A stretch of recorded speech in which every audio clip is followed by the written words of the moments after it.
दोस्तों बीपीएससी 70वीं नई vacancy 2024 notification जारी हो गया है। तो चलिए आप सभी फुल नोटिफिकेशन देखिए, हर एक चीज़ के बारे में आप सभी को बताने वाले हैं। इस बार की वैकेंसी देखिएगा दोस्तों, बीपीएससी के इतिहास में अब तक की सबसे बड़ी वैकेंसी है। तो चलिए यहाँ से देखिएगा नोटिफिकेशन जारी हो गया है। तो चलिए यहाँ से एडवर्टाइजमेंट यानी फुल विज्ञापन यहाँ से डाउनलोड करते हैं। और देखिए बीपीएससी के इतिहास में ये अब तक की सबसे बड़ी वैकेंसी है।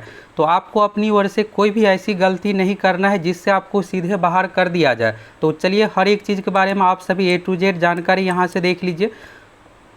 सबसे पहले यहाँ पर देखिएगा एकीकृत 70वीं संयुक्त प्रारंभिक प्रतियोगिता परीक्षा। तो ये देखिएगा पीटी एग्जाम के लिए विज्ञापन है। बीपीएससी में 2 बार फॉर्म फिलअप करना पड़ता है। जब आपका पीटी में रिजल्ट हो जाएगा तो मेंस के लिए फिर से इसमें फॉर्म फिलअप करना पड़ता है। तो अभी आपको पीटी के लिए फॉर्म भरना है। तो यहाँ पर देखिए अगर आप अदर स्टेट से हैं तो भी इस फॉर्म को फिलअप कर सकते हैं। तो सामान्य प्रशासन विभाग द्वारा जो भी अधियाचना बीपीएससी के पास भेजी गई है तो उस अनुसार 70वीं संयुक्त प्रतियोगिता परीक्षा के लिए नोटिफिकेशन जारी किया गया है। अब इसमें देखिएगा सबसे हायर लेवल का जो पोस्ट है एसडीएम अनुमंडल पदाधिकारी, यहाँ पर देखिएगा लेवल 9 वाला जॉब है जिसमें टोटल सीटों की संख्या 200 है। इस 200 में से देखिएगा जनरल कैटेगरी में 80 सीट है, ईडब्ल्यूएस में 20 सीट है, एससी कैटेगरी में 32 है, एसटी में 2 है, ईबीसी कैटेगरी में 36 सीट है, बीसी कैटेगरी में 24 सीट है। इस 200 में से देखिएगा तो 67 सीट महिलाओं के लिए रिजर्व है।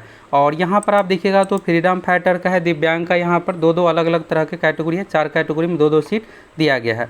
और यहाँ पर देखिएगा मिनिमम एज तो 22 साल है। देखिए बीपीएससी का फॉर्म भरने के लिए मिनिमम एज का पोस्ट वाइज अलग अलग है। 20 साल है, 21 साल है, 22 साल है। देखिए ये तो हो गया सीट को लेकर। तो यहाँ पर आप विभाग वाइज देखिएगा अलग अलग तरह के पोस्ट है।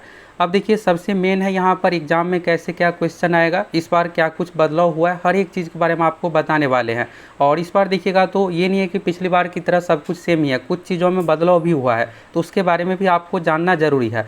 इसके बाद देखिएगा पुलिस उपाधीक्षक डीवाईएसपी वाला जो पोस्ट है यानी डीएसपी का जो पोस्ट है, तो यहाँ पर देखिएगा ये भी लेवल 9 का है। ये दोनों हायर लेवल का पोस्ट है बीपीएससी। इसमें देखिएगा टोटल सीट 136 और कैटेगरी का यहाँ पर देख सकते हैं नीचे में जो बॉक्स बना हुआ है ये टोटल में से ही महिलाओं के लिए रिजर्व है। तो 136 टोटल यहाँ पर सीट है जिसमें से 43 महिलाओं के लिए रिजर्व है। एसटीएम में 200 सीट है जिसमें से 67 महिलाओं के लिए रिजर्व है। एक पोस्ट यहाँ पर आपूर्ति निरीक्षक यानी सप्लाई इंस्पेक्टर का पोस्ट है। ये देखिएगा तो बीएसएससी सीजीएल के माध्यम से पहले बहाली की जाती थी और आज से 4-5 साल पहले इस रूल में बदलाव करके अब जो बहाली है ये बीपीएससी के माध्यम से की जा रही है। अब देखिएगा आने वाले समय में एएसओ यानी सचिवालय सहायक वाला जो पोस्ट है इसमें भी बदलाव होने जा रहा है। तो इस बार सीजीएल 4 की लास्ट बहाली है बिहार एसएससी के माध्यम से, इसलिए आप सभी सीजीएल 4 की भी अच्छे से तैयारी कीजिए। क्योंकि देखिएगा तो नेक्स्ट टाइम एएसओ यानी सचिवालय सहायक वाला पोस्ट भी बीपीएससी के माध्यम से बहाली की जाएगी। पहले ये सीजीएल का ही पोस्ट था सप्लाई इंस्पेक्टर पोस्ट। टोटल देखिएगा 233 सीट है। इसके बाद देखिएगा यहाँ पर तो अनुसूचित जाति कल्याण विभाग से संबंधित 125 सीट है। इसके बाद देखिएगा प्रखंड अल्पसंख्यक कल्याण पदाधिकारी का 28 सीट है। तो इस तरह से कुल मिलाकर आप देखिएगा तो 1945 सीट है। इस 1945 सीट में से 609 सीट महिलाओं के लिए है।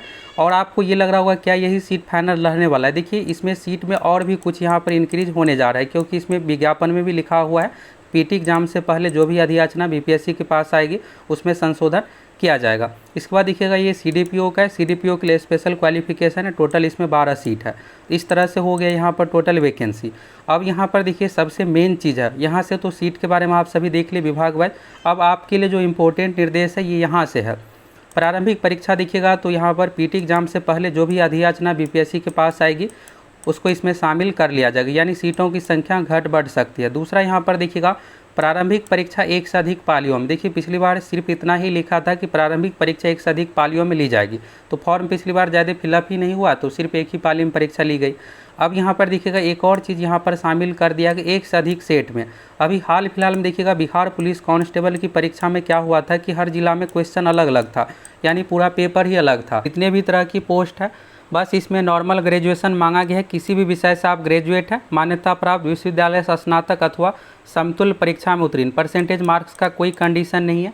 BA BSc BCom BTech level की कोई भी डिग्री ग्रेजुएशन लेवल की आप इस फॉर्म को भर सकते हैं। एक देखिएगा स्पेशल पोस्ट है सीडीपीओ जिसमें ये 4 सब्जेक्ट है, उससे आपका ग्रेजुएशन होना चाहिए, जिसमें मात्र 12 सीट है। बाकी देखिएगा 1900 सीट के लिए बस यहाँ पर ग्रेजुएशन होना चाहिए।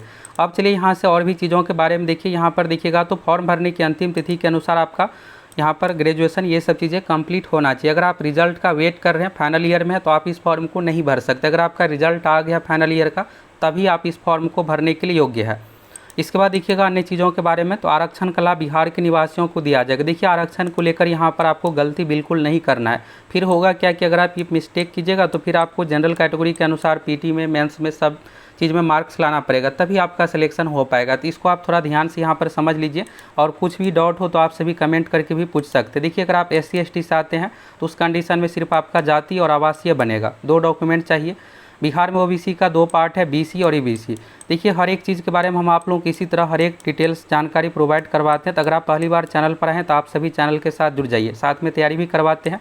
और BPSC में जितने भी प्रीवियस ईयर क्वेश्चन है, बिहार GK, करेंट अफेयर्स, ये सब देखिएगा सबसे अधिक वेटेज वाला है, इससे अधिक क्वेश्चन पूछा जाता है। तो ये हम आप लोगों को करवाने वाले हैं, तो आप सभी चैनल के साथ जुड़ जाइए। अगर आप BC से आते हैं तो OBC का 2 पार्ट है, तो उसमें आपको कंडीशन में NSQL प्रमाण पत्र बनाना पड़ेगा। सिर्फ जाति के आधार पर आप फॉर्म नहीं भर सकते हैं, फिर आपको आरक्षण का लाभ नहीं मिलेगा। यहाँ पर देखिएगा स्पष्ट लिखा हुआ है क्रीमी लेयर रहित प्रमाण पत्र। ये कैसे बनेगा? ब्लॉक से सबसे पहले आपको जाति बनाना है, आवासीय, आय, ये 3 चीज़ बनने के बाद आप ब्लॉक में ही फिर से अप्लाई कीजिएगा NCL प्रमाण पत्र के लिए। सरकारी नौकरी के लिए क्रीमी लेयर रहित प्रमाण पत्र NCL चाहिए, यानी आपके फैमिली का इनकम 8 लाख से कम है, इसमें इनकम से संबंधित कंडीशन होना चाहिए, ये आपका होना चाहिए। और देखिए यहाँ पर एक और चीज़ है महिलाओं के लिए, तो देखिए जो भी विवाहित महिला आरक्षण का लाभ यहाँ पर देखिएगा जाति का जो है पिता के अनुसार होता है, तो इसलिए यहाँ पर आपको पिता के नाम एवं पता से होना चाहिए, ना कि पति के नाम से। तो ये यहाँ से आप सभी वीडियो को रोक करके इस पूरा गाइडलाइंस को भी पढ़ सकते हैं। तो यानी जो भी आपका ये NCL संबंधित ये सब डॉक्यूमेंट है तो पिता के नाम एवं पता के आधार पर निर्गत होना चाहिए, सिर्फ विवाहित महिलाओं के लिए। बाकी जो नॉर्मल है तो अपने पिता के आधार पर ही बनाएंगे। इसके बाद देखिएगा यहाँ पर है EWS को लेकर, तो EWS के बारे में यहाँ पर देखिए 2019 ये जो आर्थिक रूप से कमज़ोर यानी EWS का है, तो इसके बारे में यहाँ से दिया हुआ, यहाँ से आप पूरा पढ़ सकते हैं। और चीज़ों के बारे में यहाँ पर गाइडलाइंस है, दिव्यांग से संबंधित यहाँ पर गाइडलाइंस हो गया। इसके बाद देखिएगा यहाँ पर तो EWS से संबंधित यहाँ पर गाइडलाइंस है 2019 का, जो यहाँ पर आर्थिक रूप से कमज़ोर वर्ग के लिए। तो देखिए ये आपका नया होना चाहिए, 1 साल के लिए ये वैध होता है। आय एवं परिसंपत्ति विवरण देखिएगा निर्गत किए जाने की तिथि से 1 वर्ष के लिए वैध माना जाएगा। तो अगर आप फिलहाल 2-3 महीने में बनाए हैं तब तो ठीक है, नहीं तो आप सभी नया अप्लाई कर लीजिए, 1 साल से पुराना नहीं होना चाहिए।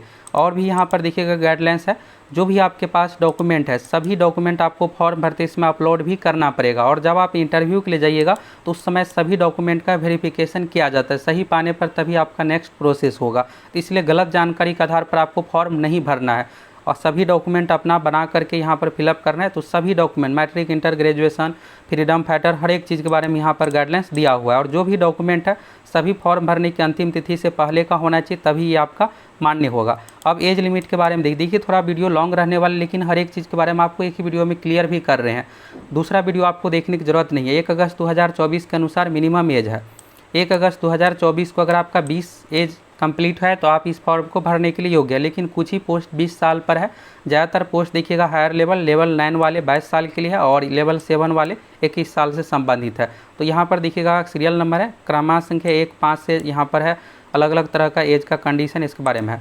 अब चलिए मैक्सिमम देखिए, एज में कोई भी छूट नहीं दिया गया, क्योंकि BPSC की वैकेंसी रेगुलर रूप से हर साल आ रही है, इसलिए इसमें कोई छूट नहीं है। जनरल कैटेगरी से आते हैं 37 साल, जनरल कैटेगरी में महिलाओं के लिए 40 साल, BC EBC कैटेगरी में पुरुष महिला दोनों के लिए 40 साल, SC ST कैटेगरी में पुरुष महिला दोनों के लिए है 42 साल। ये जो होना चाहिए 1 अगस्त 2024 के अनुसार, यहाँ से आप पूरा एज से संबंधित गाइडलाइंस देख सकते हैं। और ये मैट्रिकुलेशन यानी मैट्रिक में जो भी आपका डेट ऑफ बर्थ दिया हुआ है वही मान्य होगा, आधार कार्ड के अनुसार ये नहीं होता है। इसके बाद और भी यहाँ पर गाइडलाइंस है, सरकारी सेवा में है तो आप सभी छूट ले सकते हैं, इन सभी चीज़ों के बारे में यहाँ पर दिया हुआ है। शारीरिक क्षमता देखिए, पुलिस सेवा संबंधित जो भी पोस्ट है, DSP वाले जो पोस्ट है उसमें यहाँ पर फिजिकल होता है, जो कि नॉर्मल ही होता है, चेस्ट मापा जाता है, हाइट मापा जाता है, तो उसके बारे में यहाँ पर दिया हुआ है कि आपका मेडिकल ये सब चीज़ें होगा। बस ये पुलिस सेवा संबंधित पोस्ट के लिए है। इसके बाद देखिएगा शुल्क, तो फॉर्म भरने के लिए जो शुल्क है 600 रुपये है। अगर आप जनरल, BC EBC कैटेगरी से आते हैं, पुरुष है तो आपको 600 रुपये। अगर आप SC ST से आते हैं तो 150 रुपये, और सभी कैटेगरी में महिलाओं के लिए जो है 150 रुपये फॉर्म का फ़ी रखा गया है। तो यहाँ से फ़ी के बारे में अलग अलग कैटेगरी का है, तो यहाँ से सिंपल आपको क्लियर हो गया। बायोमेट्रिक फ़ी देखिए, आपको ये 200 रुपया नहीं लगेगा जब आप फॉर्म भरते समय आधार कार्ड का डिटेल्स देते हैं। यहाँ पर देखिएगा बायोमेट्रिक फ़ी 200 रुपये, अतिरिक्त शुल्क का भुगतान नहीं करना पड़ेगा। अगर आप फॉर्म भरते समय आधार कार्ड का डिटेल्स देते हैं तो फिर आपको बायोमेट्रिक फ़ी 200 रुपये एक्स्ट्रा नहीं देना पड़ेगा। अगर नहीं देते हैं तो फिर आपको ये पेमेंट देना पड़ेगा। अब चलिए सबसे पहले आपका यहाँ पर और देखिए यहाँ पर फॉर्म भरते इसमें आपको छूट को लेकर यहाँ पर क्लिक करना पड़ेगा, एक ऑप्शन रहता है तभी आपका, नहीं तो फिर आपको नॉर्मल के अनुसार फी लगेगा। तो ये आप ऑप्शन सेलेक्ट कर लीजिएगा, ये उसी के लिए रहता है, महिला अभ्यर्थियों के लिए, SC ST जो भी यहाँ पर छूट से संबंधित दिव्यांग के लिए है। इसके बाद देखिए PT एग्जाम, तो सबसे पहले आपको PT एग्जाम पास करना है। तो यहाँ पर एकीकृत परीक्षा ली जाएगी, 2 घंटे समय मिलेगा, टोटल 150 क्वेश्चन पूछा जाएगा। नेगेटिव मार्किंग लागू है, तो पिछले 2 साल से नेगेटिव मार्किंग BPSC में लागू हो गया है। 1/3 यानी 3 क्वेश्चन गलत कीजिएगा तो 1 सही का मार्क्स आपका कट होगा। PT एग्जाम में वैकेंसी का टोटल 10 गुना अभ्यर्थियों का रिजल्ट दिया जाएगा। सिलेबस के बारे में आप लोगों के एक डिटेल्स वीडियो में बताएंगे, हर एक टॉपिक के बारे में बताएंगे, कहाँ से कैसे क्या ज़्यादा क्वेश्चन पूछा जाता है, करेंट अफेयर्स आपको कितने दिनों का पढ़ना है। इसलिए आप सभी चैनल सब्सक्राइब करके जुड़ जाइए, हर एक चीज़ के बारे में आप लोगों को जानकारी मिलने वाला है। यहाँ पर देखिएगा सिलेबस बस यहाँ पर 3-4 लाइन में, लेकिन एग्जाम में क्वेश्चन देखिएगा तो समझ में नहीं आएगा कि कहाँ से पूछा गया है। तो अभी का जो लेटेस्ट ट्रेंड चल रहा है उसी अनुसार आपको तैयारी करना है। तो यहाँ पर मूल यहाँ पर सिलेबस है, ये सब्जेक्ट का नाम है, यहाँ से क्वेश्चन पूछेंगे। हम आप लोगों को हर एक टॉपिक के बारे में क्लियर कर देंगे, कहाँ कहाँ से आपको क्या क्या चीज़ें पढ़ना है, कौन कौन सा बुक। इसके बाद देखिएगा मिनिमम का कंडीशन है, तो PT में आपको अच्छा खासा मार्क्स लाना पड़ेगा, मिनिमम पर रिजल्ट नहीं होने वाला है। अब देखिए यहाँ पर जब आप PT पास कर जाइएगा तो इसके बाद मेंस एग्जाम होगा। मेंस एग्जाम में टोटल 4 पेपर है, यहाँ पर मेरिट जो है इसी 3 के आधार पर बनेगा। वैसे देखिएगा टोटल 5 पेपर है, एक ऑप्शनल भी है। ऑप्शनल देखिएगा अब क्वालिफाई हो गया है, पहले ऑप्शनल मेरिट में जोड़ा जाता था 300 मार्क्स का, अब इसको घटा करके 100 मार्क्स का ऑप्शनल कर दिया गया। तो ये आपको चूज करना है। टोटल यहाँ पर 34 सब्जेक्ट है, कोई एक आप अपने अनुसार चूज कर सकते हैं। इसका मेधा निर्माण यानी मेरिट में इसको मार्क्स नहीं जोड़ा जाएगा। देखिए सबसे पहला पेपर होता है हिंदी का 100 अंक का, ये क्वालिफाई 30% मार्क्स लाइए। इसके बाद है समान अध्ययन GS पेपर 1 300 अंक का, ये मेरिट वाला है।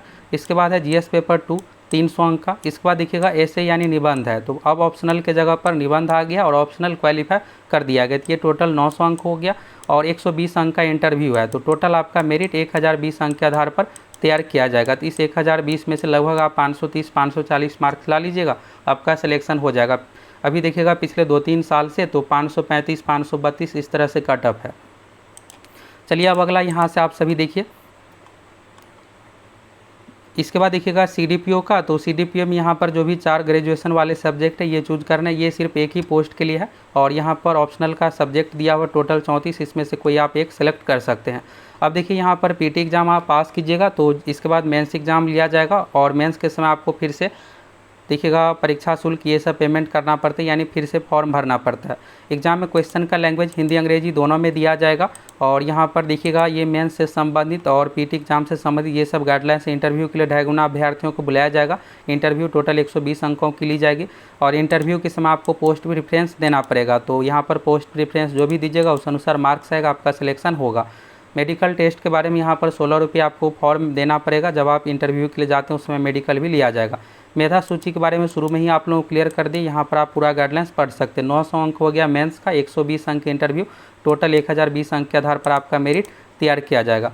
इसके बाद देखिएगा यहाँ पर एकीकृत परीक्षा के लिए जो भी सूचना है आपको फिलअप करना है और आप ये नहीं कह सकते हैं कि कोई भी सूचना यहाँ पर देना हम भूल गए, छूट गया। अगर आप ऐसी गलती करते हैं तो फिर आपकी उम्मीदवारी भी रद्द की जा सकती है। इसके बारे में यहाँ पर गाइडलाइंस है। फॉर्म भरने का जो डेट है 28 सितंबर से फॉर्म भराना शुरू हो रहा है, यानी 1 सप्ताह बाद, और 18 अक्टूबर लास्ट डेट है। तो लास्ट डेट का वेट नहीं कीजिएगा, वेब कैम वाला फ़ोटो भी इसमें आपको अपलोड करना पड़ेगा। और परीक्षा का डेट देखिएगा तो 17 नवंबर निर्धारित है, तो आपको उसी डेट को मान करके तैयारी करना है। हार्ड कॉपी आपको BPSC ऑफिस भेजने की ज़रूरत नहीं है, लेकिन आपको डाउनलोड करके फॉर्म का प्रिंटिंग रख लेना है, भविष्य के लिए यहाँ पर काम आएगा। और सभी डॉक्यूमेंट आपको जो भी है मैट्रिक इंटर ये सब आपको PDF फॉर्मेट में अपलोड भी करना पड़ेगा। इसके बाद देखिएगा यहाँ पर valid email ID, mobile number ये सब होना चाहिए। और जो भी डॉक्यूमेंट है आपको स्कैन कॉपी 100 KB के साइज़ में अपलोड करना है। क्लियर क्वालिटी का यहाँ पर वेब कैम फ़ोटो अपलोड करना है। वेब कैम यानी लैपटॉप और डेस्कटॉप के माध्यम से आपको ये फ़ोटो अपलोड करना पड़ेगा। फ़ोटो नॉर्मल अपलोड नहीं होगा, वेब कैम वाला फ़ोटो यहाँ पर लगेगा। पिछली बार भी इसी तरह से हुआ था। और सिग्नेचर फिर अपलोड कीजिएगा। ये गाइडलाइंस है हिंदी अंग्रेजी का। 1 टाइम यानी OTR, तो देखिएगा 69वीं में ये OTR लागू किया गया था। अगर आप 69वीं का फॉर्म फिलअप किए थे तो उसी के रजिस्ट्रेशन यूजर ID पासवर्ड के आधार पर आपको फॉर्म फिलअप करना। अगर आपको नहीं पता है तो वहाँ पर फॉरगेट का ऑप्शन रहेगा, आप सभी फॉरगेट करके यहाँ पर प्राप्त कर सकते हैं। अगर आप पहली बार फॉर्म भर रहे हैं तो यहाँ पर न्यू 1 टाइम रजिस्ट्रेशन कीजिएगा, OTR जनरेट हो जाएगा। फिर इसके बाद आपको लॉगिन करके अपना फॉर्म फिलअप करना है। फॉर्म कैसे क्या फिलअप होगा हर एक चीज़ के बारे में आप लोगों को वीडियो मिल जाएगा। आप सभी चैनल के साथ जुड़े रहिए, आपको कुछ भी सोचने की ज़रूरत नहीं है। इसके बाद देखिएगा यहाँ पर जो भी डाउनलोडेड फॉर्म है, फॉर्म जब आप सबमिट कीजिएगा तो इसके बाद यहाँ पर आप प्रिंट निकाल करके रख लीजिएगा। देखिए इसमें सुधार का कोई ऑप्शन नहीं है, इसलिए सावधानी से फॉर्म फिलअप कीजिएगा। ऑनलाइन आवेदन की गई प्रविष्टि में एडिट का कोई प्रावधान नहीं होगा, यानी एडिट का कोई ऑप्शन इसमें नहीं दिया गया है। इसके बाद देखिएगा अच्छी क्वालिटी का वेबकैम तस्वीर आपको अपलोड करना है। इसके बाद देखिएगा यहाँ पर पेमेंट से रिलेटेड है, पेमेंट यहाँ पर होना चाहिए। अगर अनसक्सेसफुल यानी यहाँ पर फेल्ड हो जाता है तो जो भी आपका फ़ी है ये रिफ़ंड हो जाएगा। इन सभी चीज़ों के बारे में यहाँ पर बताया गया है। अब यहाँ से देखिएगा महत्वपूर्ण निर्देश, तो यहाँ पर लॉगिन करके आपको अपना फॉर्म का प्रिंट निकाल करके रख लेना है। और यहाँ पर जो भी महत्वपूर्ण निर्देश है आप सभी फॉर्म भरने से पहले एक बार इसको पूरा पढ़ भी सकते हैं। सिलेबस बीपीएससी को ऑफिशियल वेबसाइट पर डिटेल्स में दिया हुआ। और देखिए जितने भी प्रीवियस ईयर का क्वेश्चन हम आप लोगों को all previous year question, current affairs, Bihar G K जितने भी इंपॉर्टेंट टॉपिक है ये सब करवाने वाले हैं। और साथ में हर एक अपडेट भी आप लोगों को देने वाले हैं। तो अगर आप पहली बार चैनल पर आए हैं तो चैनल के साथ जुड़ जाइए।